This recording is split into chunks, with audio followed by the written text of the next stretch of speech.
विधायक जेपी सेनानी कई सच बातें हैं।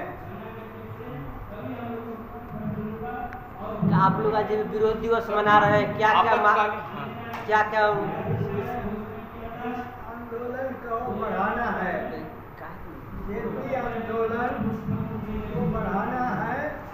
देश में लोकतंत्र पर खतरा है, लोकतंत्र पर खतरा दिखाई पड़ रहा है और इसको हम लोग आगे नहीं भोगना चाहते।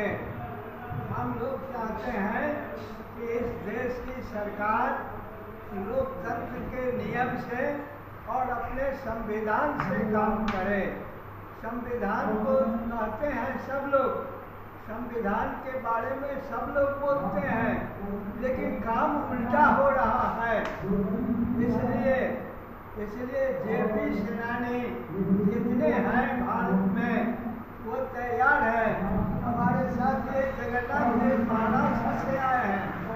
इसी आंदोलन में भाग लेने के लिए, मीटिंग में भाग लेने के लिए इनके साथ 5 सदस्य महाराष्ट्र से आए हैं और कल जो सदस्य आए थे उसमें बिहार के सभी जिला से भी आए थे, यहाँ भी आए हैं सभी जिला से। तो इसलिए हमारा कार्यक्रम सभी जिला में चलेगा। माननीय ब्रह्मदेव जी हमारे यहाँ अध्यक्ष हैं और राष्ट्रीय कार्य समिति के सदस्य हैं। हमारे ये त्यागी नाम त्यागी जी हैं। ये लोग देश के लिए काम करेंगे और देश में लोकतंत्र को बचाना बहुत जरूरी है।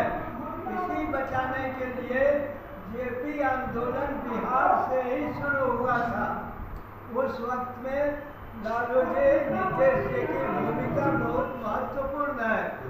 मैं उस समय पटना यूनिवर्सिटी का टीचर था, प्रोफेसर रहा हूँ और पटना यूनिवर्सिटी से ही काम किया। मनाया जा रहा है सर, आप क्या कहना चाहेंगे आप? हाँ, देखिए आज से 50 साल पूर्व श्रीमती इंदिरा गांधी जो हिंदुस्तान की प्रधानमंत्री थी, उन्होंने बगैर कैबिनेट की राय का, बगैर कांग्रेस पार्टी की राय का व्यक्तिगत फायदे के लिए देश में आपातकालीन की घोषणा किया। अंग्रेजी में जिसको इमरजेंसी कहते हैं।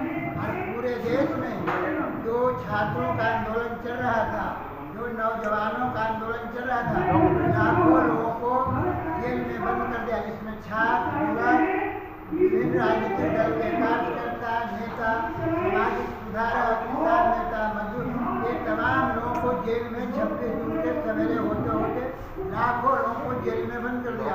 पूरा हिंदुस्तान एक जेल हो गया। आप देख सकते हैं कन्याकुमारी से कश्मीर, गुजरात से लेकर कच्छ, ये सब गुजरात से लेकर नागालैंड तक ये जो भारत माँ का मानचित्र है, उसमें पूरा देश एक जेल के रूप में हो गया। उस समय बिहार में छात्रों का आंदोलन चल रहा था। जेपी ने कहा अब इंदिरा गांधी इमरजेंसी लगा दिया, इसलिए डेमोक्रेसी का सवाल है। आप लोग अपने मांग को पॉकेट में रख लो और देश में जनवाद, जनतंत्र के आंदोलन करो। और आंदोलन तेज हुआ, आंदोलन की गति पकड़ी। बिहार में 74, 75, 76, 77 4 साल आंदोलन चला। ये उस समय रमाकांत पांडे जी पटना कॉलेज के प्रिंसिपल थे, वो कितना बुजुर्ग आदमी थे। और शुरू में जयप्रकाश ने कहा सभी विद्यार्थी लोग मिल जाए, सभी जगह निर्दलीय आंदोलन था।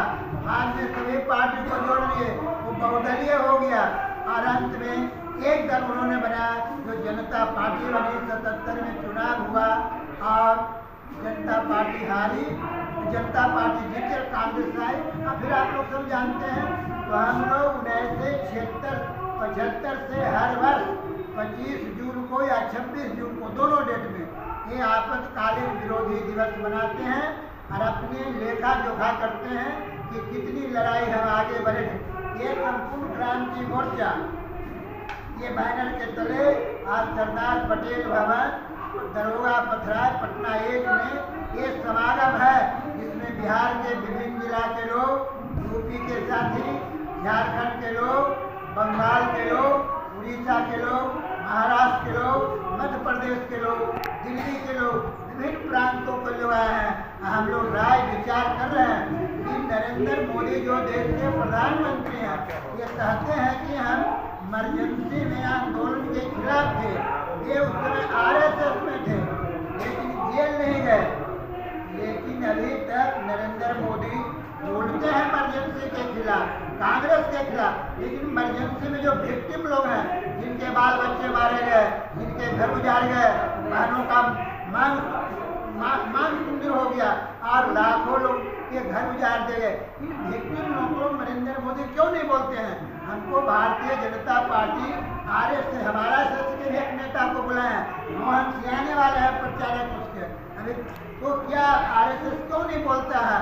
क्यों नहीं नरेंद्र मोदी हम लोग के बोलते हैं? संपूर्ण क्रांति मोर्चा का साफ तौर से मांग है कि जेल में बंद हो या भूमिगत हो, तमाम साथियों को माननीय प्रधानमंत्री नरेंद्र मोदी 50,000 रुपया पेंशन दे। अभी विभिन्न राज्यों में राज्य सरकार देती है, ये मामला केंद्र का है। कोई बिहार सरकार ने इमरजेंसी नहीं लगाया था, कोई यूपी की सरकार ने इमरजेंसी नहीं, ये दिल्ली की सरकार ने इमरजेंसी लगाया था। यह केंद्र के द्वारा प्रायोजित है, इसलिए नरेंद्र मोदी जी का ये दायित्व बनता है कि पूरे देश के आंदोलनकारियों को जो इमरजेंसी में विरोध में थे, जेल में थे, अंडरग्राउंड थे, इन तमाम लोगों को भी 50,000 रुपया दें। उनके परिवार के एक सदस्य को सरकारी नौकरी दो और सम्मान भी दो। अभी तक न तो हम लोग 16 में उनसे मिले थे संपूर्ण क्रांति मोर्चा के नेतृत्व में, और उन्होंने सम्मान देने की बात कही थी। अभी तक कितने साल हो गए 16 के बाद? आप जोड़ लीजिए, 8 साल हो गए। 10 साल वो प्रधानमंत्री रहे, हर मीटिंग में बोलते हैं, चुनाव में हो, उद्घाटन में हो, भाषण में हो, शादी में हो, ब्याह समझाए जाते हैं, कहीं भी इमरजेंसी की चर्चा करते हैं। अरे पार्लियामेंट में बुला ना 25 को 24 को, बोले राहुल तुम हल्ला करो, तेरे दादी ने इमरजेंसी लगाया था। लेकिन इमरजेंसी में विक्टिम लोगों को क्या मोदी जी क्यों चुप है? ये मीडिया से भी मेरा कहना है कि मोदी से आप भी सवाल करें कि वो मुंह तो खोलें। इमरजेंसी में जो लड़े थे सिपाही, लाखों लोग जेल में गए थे, विक्टिम थे, उन लोगों के बारे में आप क्या सोचते हैं? तो आपको सोचना पड़ेगा। फिर 74 का ही मामला है, महंगाई कम करो, बेरोजगारों को काम दो, बेरोजगारी भत्ता हो, ब्लॉक से लेकर दिल्ली सचिवालय तक अखंड भ्रष्टाचार में डूबा हुआ है सरकार। वह केंद्र की सरकार हो नरेंद्र मोदी का या बिहार की सरकार हो नीतीश कुमार का, अखंड भ्रष्टाचार में डूबा है। उसको आप रोकिए, बंद कीजिए। ये नीट का परीक्षा हुआ, क्या सोचते हैं मीडिया के लोग? अब कोई डॉक्टर अमीर घर का लड़का नहीं बनेगा जो 40-40 लाख रुपया, 50 लाख रुपया देके सेंटर में बैठ रहा। इसलिए ये जो समागम है संपूर्ण क्रांति मोर्चा JP सेनानी का, इससे हम केंद्र सरकार से मांग करते हैं, नरेंद्र मोदी से मांग करते हैं, प्रधान धर्मेंद्र है शिक्षा मंत्री, उनसे मांग करते हैं कि नीट के एग्जाम को कैंसिल करो, पुनः तुम एग्जाम लो जिसमें आमतौर से गरीब, गुरबे, मध्यम वर्ग के लोग भी डॉक्टर, इंजीनियर बन सके। और जो विक्टिम लोग हैं, जो नीट के क्वेश्चन को आज से नहीं, मैं पिछले दिनों से रैकेट चलाता है, स्टेट में है दूसरे उन लोगों का मुझे जैसे वो रैकेट चलाने वाले नगर नौसा प्रखंड का नीतीश कुमार के बाद वो आज 1974 से आंदोलन शुरू हुआ। आज ही 26 तारीख को 1975 में इमरजेंसी आपातकाल लागू हुआ और आज ही दिन 12 रात में मीसा में तमाम भारत नेताओं को बंद कर दिया गया। उसी शोक में याद में 50वां वर्षगांठ है। आज आपातकाल 50वां वर्षगांठ के रूप में, विरोध के रूप में मनाया जाता है। मैं बिहार के JP सेनानी के संपूर्ण क्रांति मोर्चा के बिहार के अध्यक्ष हूँ और कहना चाहूँगा, जनता है शान, जनता पर दीजिए ध्यान। और जनता JP सेनानी जो अच्छे नहीं होगा कलम तो क्या होगा अंजाम? क्योंकि मेरा एक ही उद्देश्य है कि हर राज्य में संपूर्ण कानून एक है। भारत में, बिहार में 15,000, कहीं 20,000, कहीं 25, कहीं 30, एक कानून एक पेंशन। कम से कम 30 साल संपूर्ण भारत में JP से जो अंडरग्राउंड जेल गए उनको दिया जाए। और जो भूमिगत थे, जिन्होंने आंदोलन सक्सेस किया, उजागर किया, हाईलाइट किया, आगे बढ़ाया, प्रोग्राम शेष किया, उस आदमी को कम से कम 10,000 रुपया और उसको सम्मान पत्र दिया जाए। खासकर वृद्धा पेंशन बिहार में है 400 रुपये नीतीश भीख के रूप में दे रहे हैं। किसी राज्य में 2,000 या 3,000, कम से कम 100 रुपया वृद्धा पेंशन दिया जाए। 3,000 के महीना वृद्धा पेंशन के रूप में दिया जाए। और एक और लास्ट में कहेंगे, अगर भारत सरकार ने पेंशन बंद कर दिया कर्मचारी को, पदाधिकारी, तो मैं इस मन से कहना चाहता हूँ कि MP संसद वो अपना पेंशन लेना बंद करे।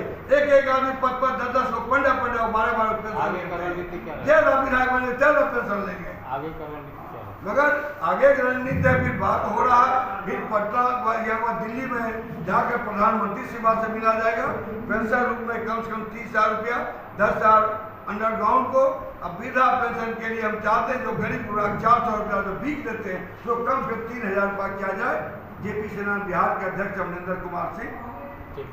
आज का एजेंडा जो आपातकालीन विरोधी दिवस जो मनाया जा रहा है, इस पर गहन बातों पर विचार हो रहा है।